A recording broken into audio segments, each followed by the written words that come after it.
നമസ്കാരം. ശബരിമല വിമാനത്താവളമെന്ന സ്വപ്ന പദ്ധതിയിൽ പിണറായി സർക്കാരിന് ഹൈക്കോടതിയിൽ നിന്നും കനത്ത പ്രഹരം. ചെറുവള്ളി എസ്റ്റേറ്റ് ഏറ്റെടുക്കാനായി പുറപ്പെടുവിച്ച വിജ്ഞാപനം ഹൈക്കോടതി റദ്ദാക്കി. ഭൂമി ഏറ്റെടുക്കൽ പ്രക്രിയയിൽ സംസ്ഥാന സർക്കാരിന് ഗുരുതരമായ വീഴ്ച പറ്റിയെന്നും നിയമപരമായ നടപടിക്രമങ്ങൾ പാലിച്ചില്ലെന്നും ജസ്റ്റിസ് ജയചന്ദ്രൻ വ്യക്തമാക്കി. അയന ചാരിറ്റബിൾ ട്രസ്റ്റ് സമർപ്പിച്ച ഹർജിയിലാണ് ഉത്തരവ്.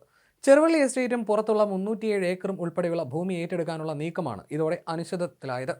ഒരു പദ്ധതിക്ക് ആവശ്യമായ ഏറ്റവും കുറഞ്ഞ ഭൂമി മാത്രമേ ഏറ്റെടുക്കാവൂ എന്ന 2013 നിയമം സർക്കാർ കാറ്റിൽ പറത്തി. എത്ര അളവ് ഭൂമി വേണമെന്ന് കൃത്യമായി വിലയിരുത്തുന്നതിൽ അധികാരികൾ അനാസ്ഥ കാണിച്ചുവെന്ന് കോടതി നിരീക്ഷിച്ചു. 2570 ഏക്കർ ഏറ്റെടുക്കാനുള്ള നീക്കം ഇതോടെ പാളി.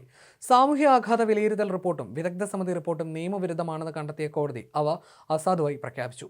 സാങ്കേതികമായി സങ്കീർണമായ ഇത്തരം പദ്ധതികളിൽ വിദഗ്ധരെ ഉൾപ്പെടുത്താത്തതും സർക്കാരിന് തിരിച്ചടിയായി. 2013 ഭൂമി ഏറ്റെടുക്കൽ നിയമത്തിലെ സെക്ഷൻ 4, 7, 8 എന്നിവ പ്രകാരമുള്ള നിർബന്ധിത ആവശ്യകതകൾ പാലിക്കുന്നതിൽ സർക്കാർ ദയനീയമായി പരാജയപ്പെട്ടുവെന്ന് കോടതി വിധിന്യായത്തിൽ പറയുന്നു.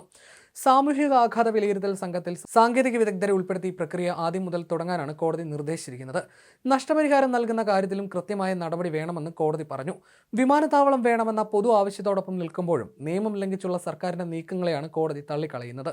ഭൂമി മുഴുവനായി ഏറ്റെടുക്കുന്നതിനാൽ പുതിയ അളവെടുക്കൽ വേണ്ടെന്നാണ് സാങ്കേതിക ഉപദേശം കിട്ടിയതെങ്കിലും നിലവിലെ കൈവശക്കാരായ അയന ട്രസ്റ്റിന്റെ അനുമതി അനിവാര്യമായിരുന്നു. എസ്റ്റേറ്റിന് പുറത്തുള്ള ഭൂമി അളവ് പൂർത്തിയായിരുന്നു. 121.87 ഹെക്ടർ ഭൂമി പരമ്പരാഗത രീതിയിലാണ് അളന്നത്. എസ്റ്റേറ്റിനുള്ളിൽ സർക്കാർ നേരത്തെ നടത്തിയ ഡിജിറ്റൽ സർവേ പ്രകാരമുള്ള ഭൂമിയുടെ അളവ് ചേർക്കാനാണ് തീരുമാനിച്ചത്. ഡിജിറ്റൽ സർവേ വിവരം ഉപയോഗിക്കുന്നതിന് ട്രസ്റ്റ് എതിർപ്പ് പറഞ്ഞാൽ ഉള്ളിൽ കടന്ന് പുതിയ അളവ് നടത്തേണ്ടി വരുമെന്ന പ്രതിസന്ധിയും ഉണ്ടായിരുന്നു. അതിനും പക്ഷേ അവരുടെ അനുമതി വേണ്ടിവരും. അതിനെല്ലാം അധിക സമയമെടുക്കും. ഈ പ്രതിസന്ധിക്കിടയിലാണ് കോടതി തീരുമാനം. ഭൂമി ഏറ്റെടുക്കലുമായി ബന്ധപ്പെട്ട് പാലാ കോടതിയിലും കേസുണ്ട്. ഇതിനിടയിലാണ് സാമൂഹ്യ ആഘാത പഠനത്തിനെതിരെയുള്ള കേസും ഹൈക്കോടതിയിൽ നിന്നും തീരുമാനം വരുന്നത്. ഭൂമി ഏറ്റെടുക്കുന്ന നടപടികൾ സർക്കാർ വേഗത്തിലാക്കിയിരുന്നു. പദ്ധതിക്കായി വിട്ടു നൽകേണ്ടി വരുന്ന സ്ഥലത്തെ മരങ്ങളുടെയും കെട്ടിടങ്ങളുടെയും കൃത്യമായ മൂല്യം കണക്കാക്കാനുള്ള വിപുലമായ സർവേ ആരംഭിക്കുകയും ചെയ്തു. മണിമല വില്ലേജിലെ സ്വകാര്യ ഭൂമികളിലാണ് മഹസർ തയ്യാറാക്കുന്നത്. രാജകീയ വൃക്ഷങ്ങൾ മുതൽ സാധാരണ മരങ്ങളും കൃഷികളും വരെ ലിസ്റ്റ് ചെയ്ത് അർഹമായ നഷ്ടപരിഹാരം ഉറപ്പാക്കാനാണ് റവന്യൂ സംഘത്തിന്റെ നീക്കം.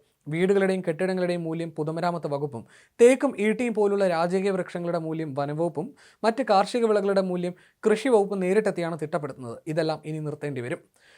വിമാനത്താവളത്തിന്റെ പ്രധാന ഭാഗമായ ചെറുവള്ളി എസ്റ്റേറ്റിൽ മാത്രം സർവേ തുടങ്ങാൻ സർക്കാരിനായില്ല. ഭൂമിയുടെ ഉടമസ്ഥാവകാശം കോടതിയിലായതിനാൽ സർവേ അനുവദിക്കില്ലെന്ന് എസ്റ്റേറ്റ് അധികൃതർ കർശന നിലപാടെടുത്തു. എസ്റ്റേറ്റ് മാനേജ്മെന്റ് സർവേ തടഞ്ഞതോടെ നിയമോപദേശം തേടാനായി ലാൻഡ് അക്വിസിഷൻ ഡെപ്യൂട്ടി കളക്ടർ ജില്ലാ കളക്ടർക്ക് കത്ത് നൽകിയിരുന്നു. കളക്ടറുടെ മറുപടി ലഭിച്ചാലുടൻ എസ്റ്റേറ്റിൽ പോലീസ് കാവലിൽ സർവേ നടത്താനായിരുന്നു നീക്കം.